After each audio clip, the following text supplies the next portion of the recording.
Bonjour Bertrand, bonjour à toutes et à tous. Nous allons donc vous présenter notre sélection pour cette semaine. Nous avons retenu pour vous l'opérateur Orange qui détériore le matériel de marine-pêcheur à Chercheur. Grève des médecins libéraux en Afrique. Et puis la fin dans le transport de la mobilisation et la CSTM, Martinique Transport et Unité Sud de Transport ont trouvé un accord.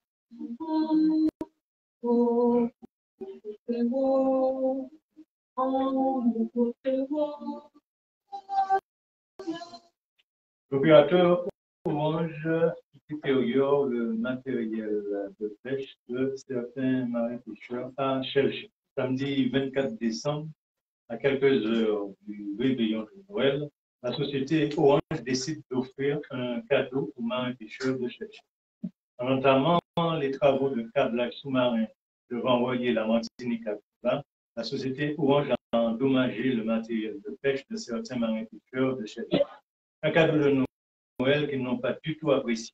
Dès le lundi 26 décembre, appuyé par le comité régional de pêche, un groupe de marins-pêcheurs a décidé de demander des comptes à la direction de la mer qui les a renvoyés vers la société Orange.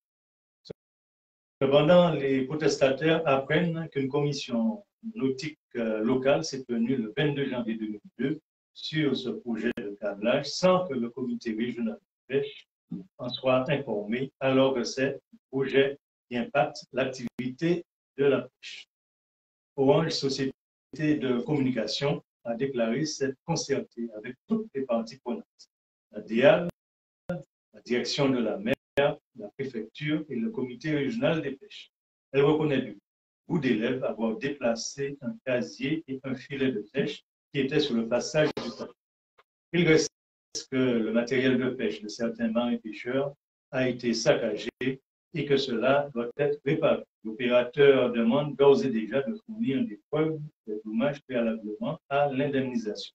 Une réunion est prévue ce mois-ci entre le comité régional de pêche, la société Orange et la direction de la mer afin de régler cette question.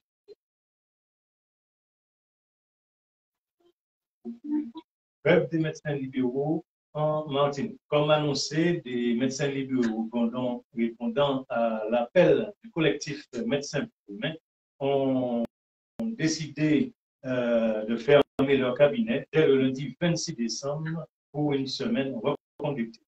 Ceux-ci s'insurgent contre le projet du gouvernement d'ajouter un rôle de coordinateur d'équipe aux médecins libéraux, et ceci non compter donc l'administratif qui en découle, sans rémunération précise. En plus, les médecins auront à gérer des pathologies lourdes, voire hospitalières, sans moyens supplémentaires.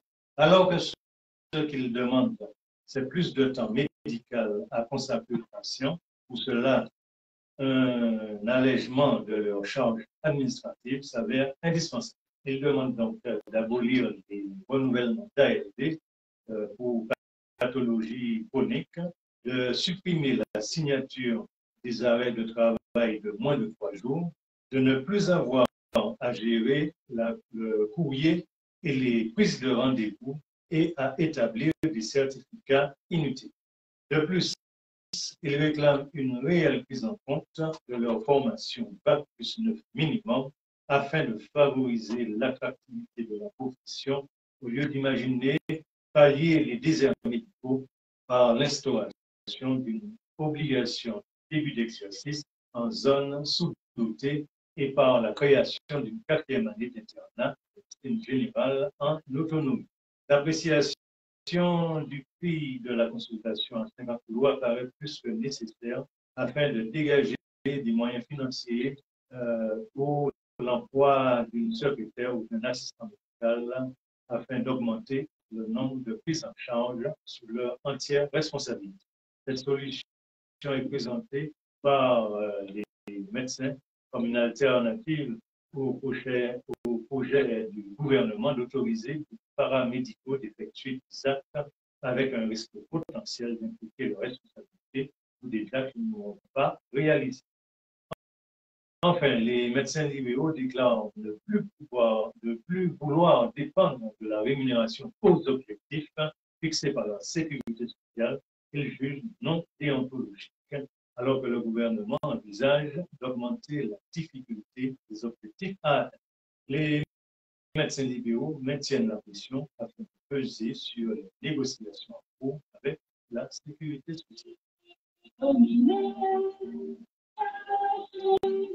Fin de la mobilisation dans le transport du Sud, la CSTM Martinique Transport et Unité Sud Transport ont trouvé un accord.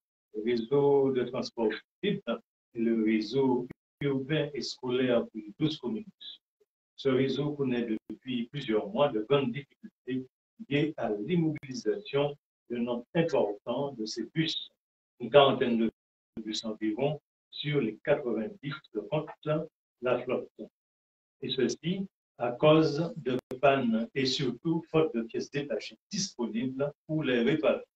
Au mois d'octobre, des salariés avaient observé un droit de retrait afin de protester contre les dangers liés à cette situation. Le 9 décembre dernier, la CSTM a déposé un préavis de grève illimité auprès d'Unité Sud Transport et le vendredi 16 décembre, elle organisait une conférence de presse pour informer la population sur la situation et les problèmes rencontrés.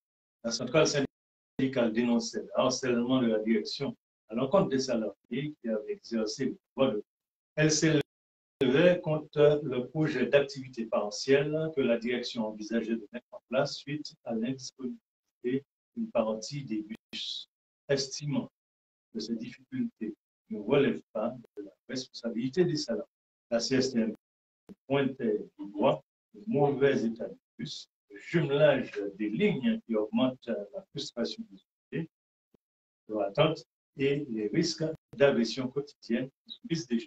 Après 2 semaines de négociations, Martinique Transport, Unité Sud Transport et la CSTM ont pu trouver un accord global sur tous les points de revendication. Le syndicat a obtenu en faute une revalorisation salariale de 1,5%, l'octroi d'une prime mobilité et le paiement intégral des jours d'absence liés aux droits de retrait.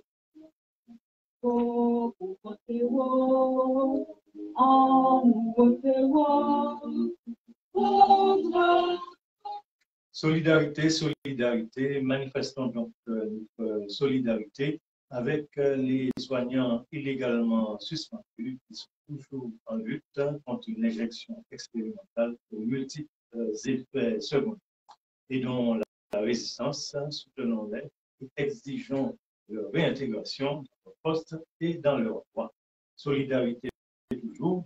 N'oublions pas non plus de soutenir l'AFCA, l'Association des victimes de la catastrophe aérienne du 16 août 2005, en adhérant, bien en participant à la cagnotte en ligne et ou en leur adressant afin de porter notre contribution à la lutte judiciaire contre le non-lieu préparée par la justice française et pour obtenir justice et vérité.